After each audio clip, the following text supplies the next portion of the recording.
뉴스야 시간입니다. 정치부 서주민 기자 나와 있습니다. 첫 번째 물음표 보죠. 네, 첫 번째 물음표는 부겸형 자신 있어?로 하겠습니다. 김부겸 총리 내정자와 원희룡 제주지사네요. 네. 근데 원지사가 형이라고 부르나 봐요? 예, 그렇습니다. 이 두 사람은 서울대 선후배 관계인데요. 이 1999년에 원지사가 정치에 입문할 때 이 김 내정자가 원지사의 한나라당 입당을 권유한 것으로 알려져 있습니다.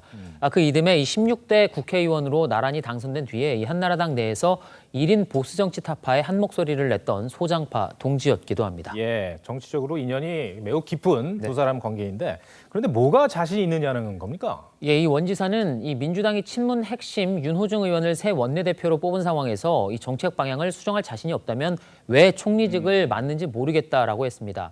원내대표에게 상호 관용과 절제도 좀 알려주고 원 구성 협상도 다시 하라고 말해달라는 주문도 했습니다. 예. 그럴 자신이 없다면 총리직을 집어 던지라는 겁니다. 예. 문재인 대통령이 재보궐 참패 이후에 비문으로 꼽히는 김부겸 총리 카드, 그리고 이철이 정무수석 카드로 기존과는 다른 인사 패턴의 그런 인사를 했습니다. 그런데 같은 날 민주당의 원내대표로는 친문 핵심인 윤호중 의원이 선출이 됐습니다. 서 기자, 네. 공교로운 일이긴 한데요. 이렇기 때문에 쇄신 이미지가 좀 퇴색된 것 아니냐? 네. 이런 얘기들도 나오는 것 같아요. 예, 실제로 김 내정자와 또 이 윤신임 원내대표가 방점을 찍고 있는 부분도 서로 다릅니다. 네. 협치와 포용, 국민 통합에 더 많은 노력을 기울이겠습니다. 협치와 개혁 선택하려면 저는 개혁을 선택하겠습니다. 그런데 협치라는 말은 저희가 선택할 그 대안은 아닙니다. 예, 의도했건 안 했건 이 문 대통령의 선택과 이 당의 선택이 달랐다고 볼 수 있는 건데요. 이 사실 대통령과 당의 메시지가 최근 이렇게 달랐던 게 이번이 처음은 아닙니다. 중대범죄수사처 설치를 놓고 이 문 대통령이 사실상 속도 조절을 당부했지만 여당의 강성 의원들이 이를 반박했던 게 대표적입니다. 대통령의 의사가 이렇게 분명히 전달이 됐으면 적어도 집권 여당이며의 의원이면 그거에 좀 보조를 맞춰서 자기 정치를 하는 거는 적절하지 않다고 봅니다. 네.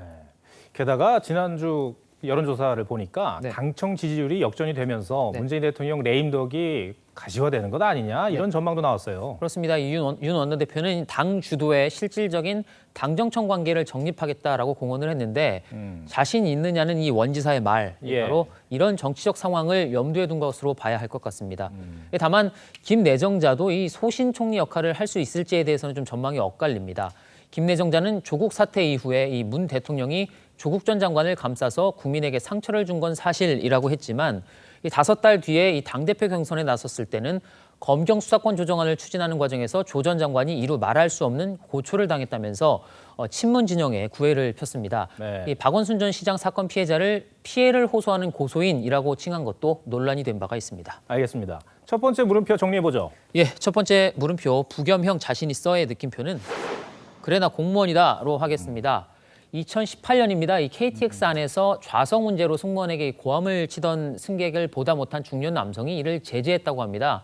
화가 난 승객이 뭔데 그러느냐, 당신이 공무원이라도 되느냐라고 따지자 그래 나 공무원이다 라면서 상황을 정리했는데 이 중년 남성이 당시 김부겸 행자부 장관이었던 것으로 알려져서 화제가 됐었죠. 그렇죠.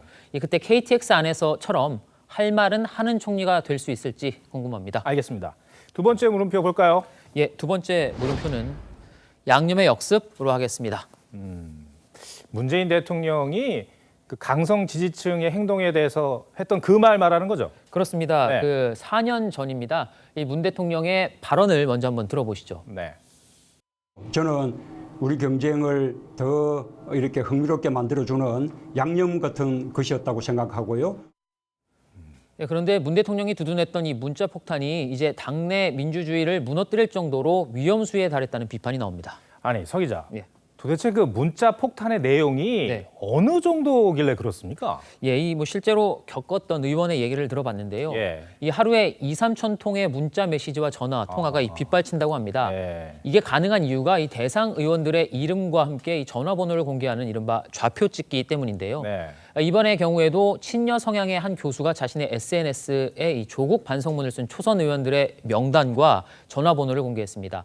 내용도 이 정치적인 비판을 넘어서 욕설과 모욕적인 표현이 대부분인데 이 문자 폭탄이 시작이 되면 전화를 아예 사용할 수가 없고 또 심리적으로도 굉장히 위축된다라고 말했습니다. 이 당해보지 않으면 모른다가 될 것 같은데요. 그렇습니다. 네. 아니, 그래서 이 정도쯤 되면은 네. 범죄에 가까운 거 아닙니까?